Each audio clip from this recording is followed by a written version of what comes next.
여러분 안녕하세요. 스티그의 부동산 이야기. 오늘은 내년 2022년 인천 집값 전망에 대해서 제 생각을 말씀을 드리겠습니다. 뭐 제가 얼마나 많이 알겠습니까? 다만 살아온 그 세월이 있기 때문에 감이라고 할까요? 뭐 이런 것들이 있어서 좀 말씀을 드릴까 합니다. 집 없는 서민들 어떻게 해야 되는지 제 생각을 한번 말씀을 드리도록 하겠습니다. 먼저 내년에 3월에 대선이 있고요. 6월에 지방선거, 그리고 8월에 임대차법 개정된 사람들이 재계약할 시점이 왔습니다. 그래서 20년 8월에 개정이 됐잖아요. 이 사람들이 개정이 돼서 다시 재계약할 때가 온 겁니다. 그 다음에 이제 3기 신도시라고 하나요? 이런 분들이 그 무주택을 유지해야 되기 때문에 전월세 시장도 관계가 있을 거라고 생각을 합니다. 먼저 한 꼭지부터 먼저 말씀드리면 대선 문제 얘기하면 뭐 대통령 선거가 있는 해에는 항상 개발 계획이 많이 나왔죠. 그래서 이분들이 뭐 여당 후보나 야당 후보나 동일하게 공급 확대를 얘기하고 있지만 아파트가 빵처럼 만들 수가 없기 때문에 적어도 신도시를 만든다면 뭐 5년에서 10년 정도 걸리고 재개발이나 재건축도 3, 4년 정도 걸리기 때문에 뭐 공약대로 실천한다고 하면 임기 말 정도 되겠죠. 어쨌든 단기간에 공급은 쉽지 않는다. 그 다음에 이제 6월 지방선거도 마찬가지죠. 지자체장들이 내세우는 게 이제 사회간접자본 SOC의 확대죠. 뭐 GTX라든가 철도, 도로, 그죠? 이런 기반 시설 이런 것들이 전부 개발이란 말이에요. 보존이 아니라 땅값 상승을 부추길 수가 있는 거죠. 그러니까 대선과 지방선거로 인해서 아무래도 부동산 시장은 영향을 받을 거다. 정부에서 강력한 대출 규제와 뭐 세제, 그 중과세를 통해서 억제하고 있지만 이런 개발 계획들이 그런 뭐 세제라든가 대출 억제 이런 것들을 뛰어넘을 수 있다는 얘기죠.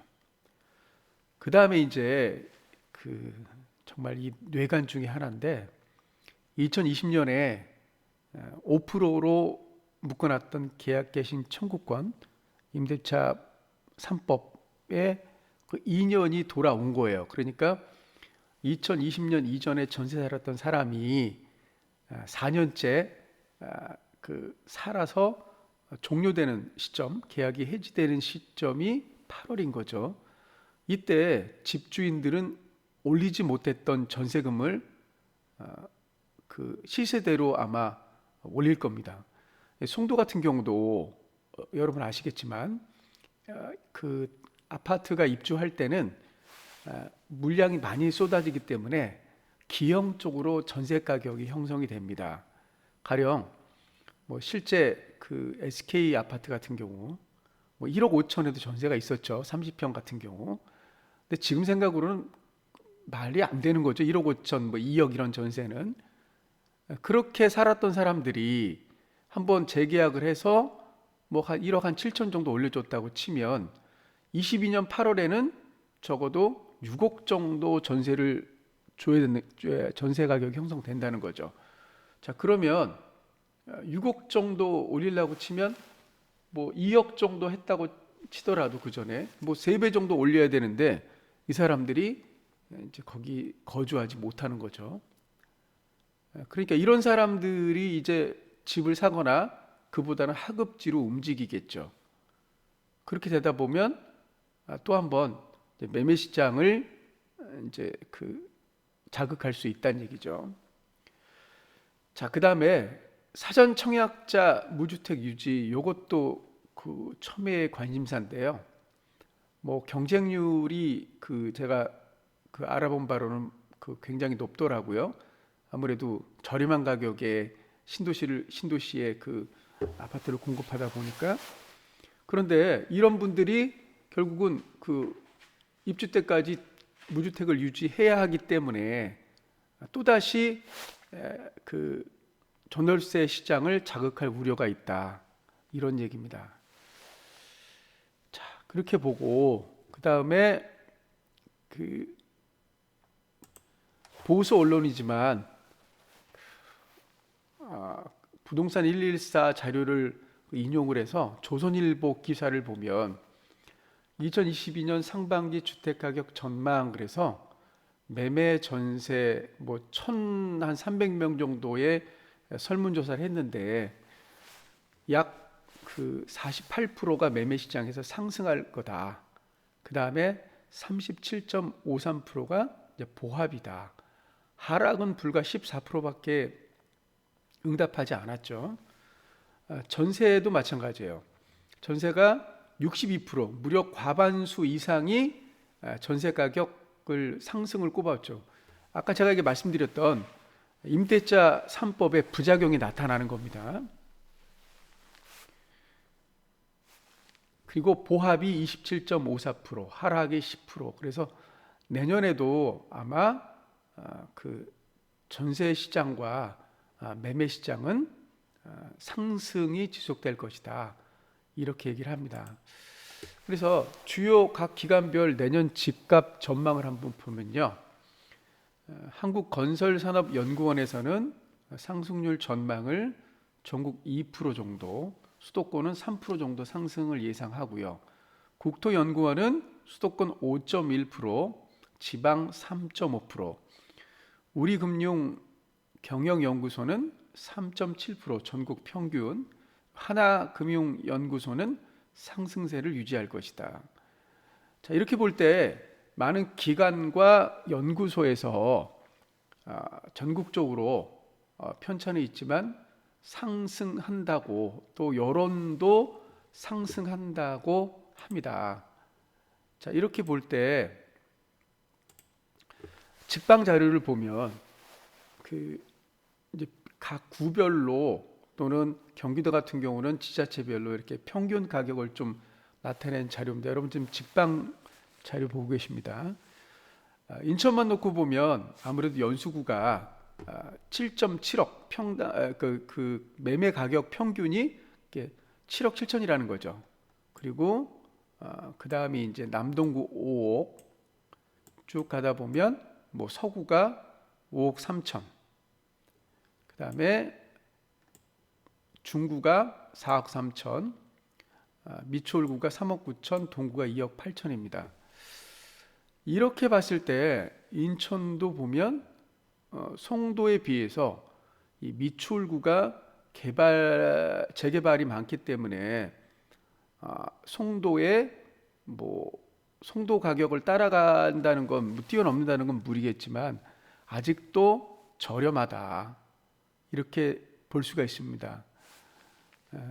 그 내년도 뭐 각 그 통계를 아까 인용을 해서 말씀드리면 그 성장 그 집값 상승률이 뭐 연수구가 앞서가겠지만 뭐 남동구나 서구나 이 미추홀구도 상당히 올라가겠다, 이런 말씀을 드리고요. 자, 이렇게 봤을 때 물론 이제 서울하고 비교하는 건 단순 비교하는 건 무리가 있지만 뭐 이 방송을 들으시는 여러분 아시겠지만 제가 광명에도 집이 있습니다. 근데 광명도 보면 그 뉴타운 그래서 재개발이 많은데 광명의 집값을 보면 평균 가격이 9억 3천이죠. 사실 그 광명이 그 좋은 거는 서울이 가깝다는 그 이유 하나밖에 없어요. 제가 봐서는 그 인프라나 뭐 시설 이런 것을 봤을 때 이 송도가 그 워낙 잘 돼 있습니다. 그럼에도 불구하고 평균 아파트 평균 가격이 근 2억 정도 차이가 난다는 이유는 제가 생각하기에는 이 연수구가 송도가 저평가되어 있지 않았나, 이렇게 생각을 합니다.